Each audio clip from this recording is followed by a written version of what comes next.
Good morning, PSW clients and staff, friends joining us. Welcome to Wednesday's class. This is going to be part 2 of the Master Shot. Now, if you remember, we looked at a few films yesterday, and to recap, a Master Shot is one continuous shot without a cut, right? So it's a long shot that captures all or most of the action in one scene without cutting. So watch this right now. You saw that cut, right? Okay, so that's not what we're going to be talking about. We're going to be talking about the beauty of the Master Shot. And why is it beautiful? Because it takes so much direction, framing, lighting, choreography from the director to get it all right. And it does.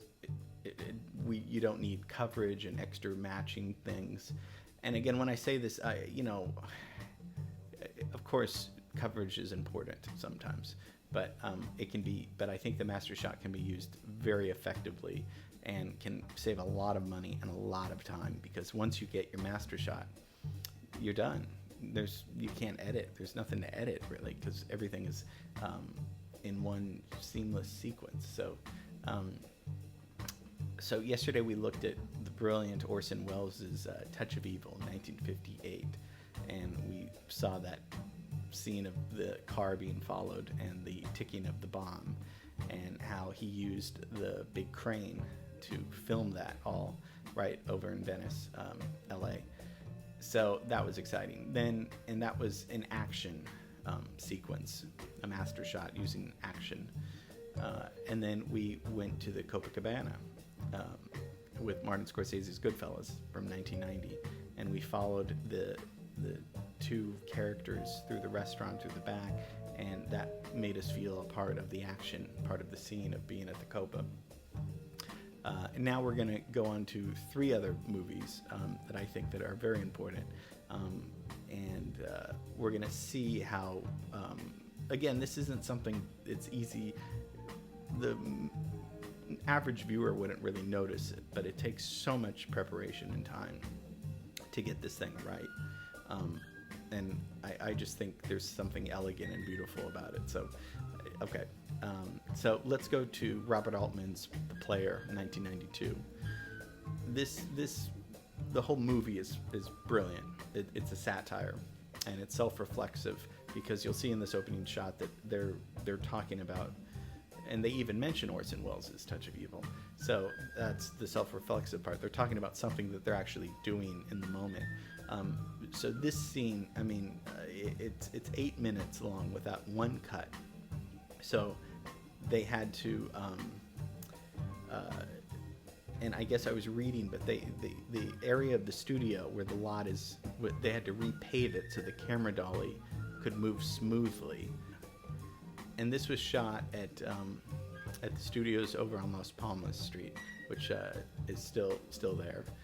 And it's so cool, because you're like a voyeur. So you see the action of going into the movie studios where they're pitching movie offices, where they're pitching story ideas. You go, it takes you all around all of a sudden you are introduced to almost every character in the movie within just the first 10 minutes. When you think of that, that's really remarkable. So he makes you feel like you're on the set, the backlot of a studio. And I just think I got to play the whole thing, because it's tremendous opening scene. It shows you the humor, the characters, everything within the first 10 minutes. And it's brilliant how Robert Altman did this with a dolly. And the choreography is truly amazing, because like I said, at minute 7, if somebody flubs the line, they'd have to do the same thing over again. But it also provides a real natural way. So if they're talking over somebody, that's real life. That's a natural way of doing it. We don't, when we're talking in real life, we talk over people, but that's not on purpose, or but that's a natural way. So, unless it's a huge mistake, they wouldn't refilm the whole thing again. Because I think some directors, like Woody Allen, like Altman, they like the realism of it just flowing naturally. But still, that means you got to hit your marks. You got to physically think, I got to step over here because this guy's going to come through with the car. But I can't look like I it can't look like I'm gonna step over here. It's got to look really natural. So it's a huge challenge for the actors too. Again, this is really just like everybody has to be on their game. The director has to make sure the blocking's right. The cinematographer has to make sure, okay, when we go over here with the camera, what if it's all black? It was white over here. Okay, no, now this thing has to be lit. This has to be lit. This has to be lit. This light should go off over here, even though we're not seeing it, because that light can affect this. I mean, so stressful, but so cool once you get it right. And like I said, you don't need to, there's no need for coverage. There's no need for matching. So in the editing room, it's a breeze, and it's very cool. So, okay, let's watch the very opening scene to Robert Altman's The Player.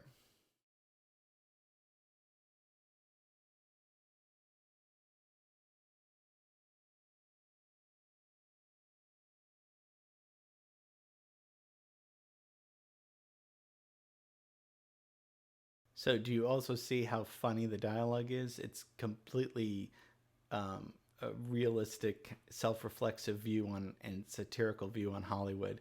They're pitching ideas to Tim Robbins, who's a executive there, and they're completely ridiculous ideas that could be taken seriously. Again, that's what's so great about satire, is that they're playing it straight. But aside from the content and the brilliant writing of it, the opening scene is just so cool. All the action, the zoom in, the go to the offices, and again, I think it's kind of cool that they do mention the what they're actually doing about long shots. And when the guy says everything now is just cut, you know, that's Robert Altman kind of winking at the audience a little bit of you know, this is what we're doing actually right now. So you should watch the movie. The whole movie is it's one of my favorites of all time. So that's from The Player. Now let's move on to something raunchier, but we won't see any raunchiness, don't worry. The Paul Thomas Anderson's Boogie Nights from 1997. Now this opening scene is very cool. This really, almost all of the characters, again, are introduced in this one shot. So within few minutes of the whole movie, the writer-director doesn't have to explain to you what we're about to see. He sets you up in this environment. So when you're in this environment, it's like, here you are. Okay, now go. The rest of the movie, you know who these people are. I mean, you'll get to know them more. But it's like this great introduction of, welcome to the party. Here's everybody. Now go play.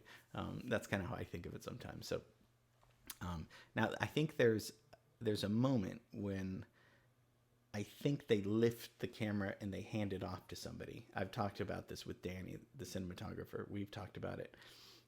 I'll see if I can point it out to you. I think it's when they go into the club. Because remember, you know, you have a Steadicam, you have a crane, but sometimes you have to trick it where you have to hand off the camera sometimes, especially when you're going, if you're out in the open sky, that's fine. If you're zooming down and you're going into a club, well, that's maybe you're handing off the camera to somebody else, but you can't see that. So it's got to be smooth. So let's watch this scene. Let's see if we can find the handoff and enjoy it, because this is very cool.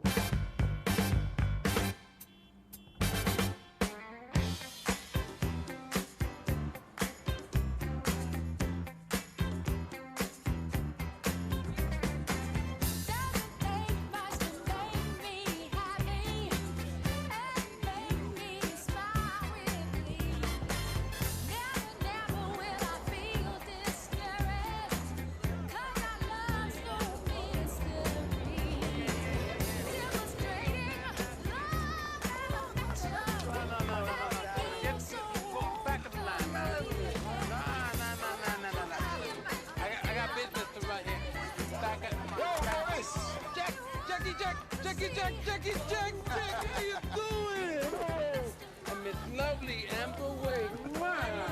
¿Cómo está? I've been pissed off you haven't been around. Ah, we were on vacation. Listen, don't you ever stay away from my club that long again, okay? You got it. Ain't not for nothing, honey, but you are the sexiest bitch in the thing. Girls, dude, I love you.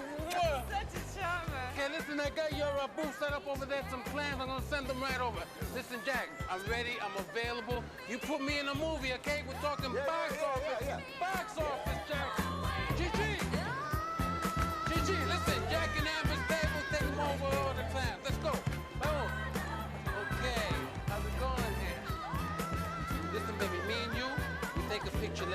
Yeah, I love you, baby. How's it going?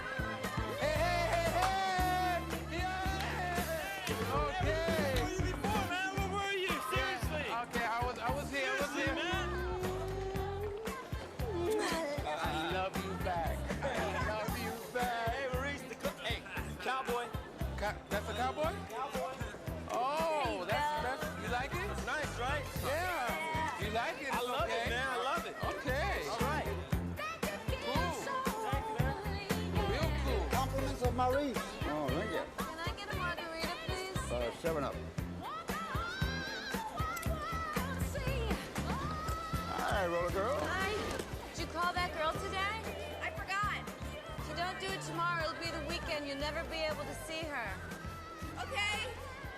What's the matter down there? I gotta go pee. Well, go then.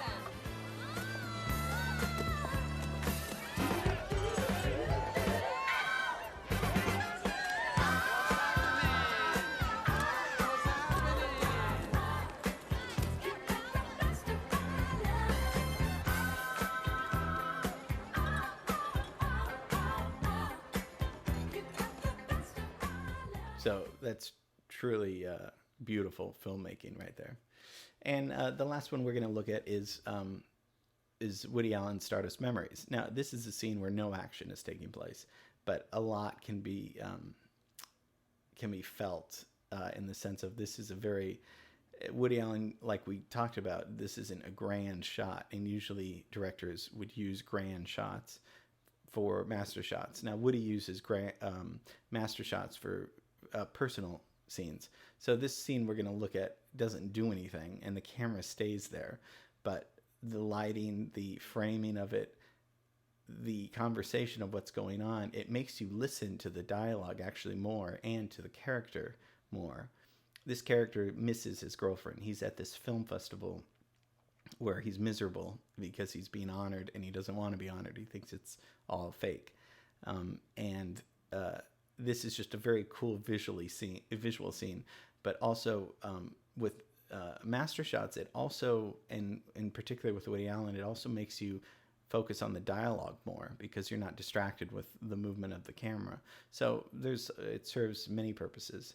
So this is a cool scene where it's not full of action or even moving. It's locked off, meaning the camera does not move, but a lot has been prepared beforehand to get the reaction of this personal scene in Stardust Memories. Hello, Isabel? Isabel, I'm up here. Jeez, I'm going crazy. Do you think you can get up here? Well, I miss you. Well, in English, speak to me in English. Your English is perfect. Don't worry. What's the matter? You sound... Well, you want me to call you back? Can you not talk? All right, I'll call you back. So those sunglasses represent something. I've seen the movie 1,000 times, and I'm not really sure what, and I don't think Woody would even have any interest in us analyzing it, but it represents something about this character, about him maybe perhaps like he's somebody else when he has these sunglasses on, and now that he's vulnerable and with this woman that he wants to come up and visit, he's vulnerable with her, and he doesn't need to have this thing. Now, we're probably reading into it. It's probably, in his mind, I can hear him say, like, we just thought it was a cool shot to hang these sunglasses off.